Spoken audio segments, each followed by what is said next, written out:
Infant feeding is always a subject of great interest and debate, with the RCM saying it's disappointed with reports of inadequate levels of support and inconsistent advice received by women.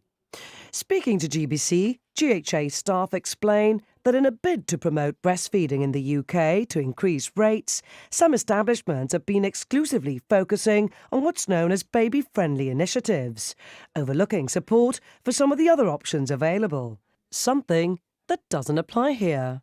No hospital that was baby friendly was allowed to give information to mothers whenever they chose to bottle feed. So we were finding that babies were going out into the community, having been born, and would have no information, and the mother had no idea of how to make a bottle up safely. And there's where the problems arise. What the RCM have looked back and has gone back fold to what it was and said, okay, forget about this. We are still breastfeeding. We are still giving the information that mothers require to breastfeed. We're still giving them the support, and midwives now have that put into them that they must offer support for whatever choice a mum makes. And that's exactly what we'll be doing in Gibraltar, and we've always done that in Gibraltar. I think it's really all about education.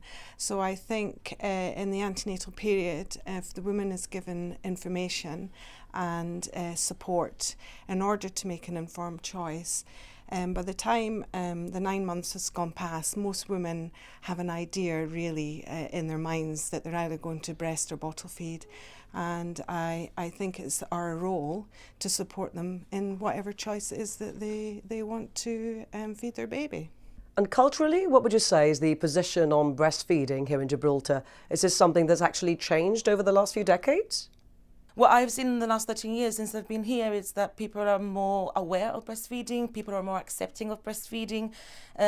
People tend to breastfeed now in the streets, up Main Street, and they haven't got that stigma where they used to hide before. You do see it a lot more. The issue of staffing and funding is also highlighted in the statement. But is this a factor in Gibraltar? We're very lucky in Gibraltar in that our core group of midwives are the same core group of midwives that you see antenatally right through to your finish postnatally 6 weeks after the birth of your baby. Like everywhere else, staffing levels are always an issue. You've got short-term sickness, you've got long-term sickness, you've got how many midwives we have in Gibraltar. And on a day-to-day basis, it depends on how many women are in labour, how many women are postnatally, how many are coming in for, and that's everything else will always impact. But we are lucky here in that we have that core group of midwives who, believe it or not, will walk down Main Street and will continue to give you care in the Main Street as they do. I mean, I've been a midwife for 38 years, and in those years, trends come and go. But it is our role, ultimately, to support the woman, and she should never be made to feel guilty, because you want that woman to go home happy and healthy and feeding, whichever way she's comfortable feeding with. You think you succeed in that here in Gibraltar? I think we do, because we don't judge. I mean, as soon as they deliver, the first thing we ask is, how would you like to feed the baby? I mean, it's not... We don't impose anything, we don't expect anything. We actually, like Pat said, we give the ultimate choice to the woman, to the mother, because she's the one who's got to take this baby home at the end of the day.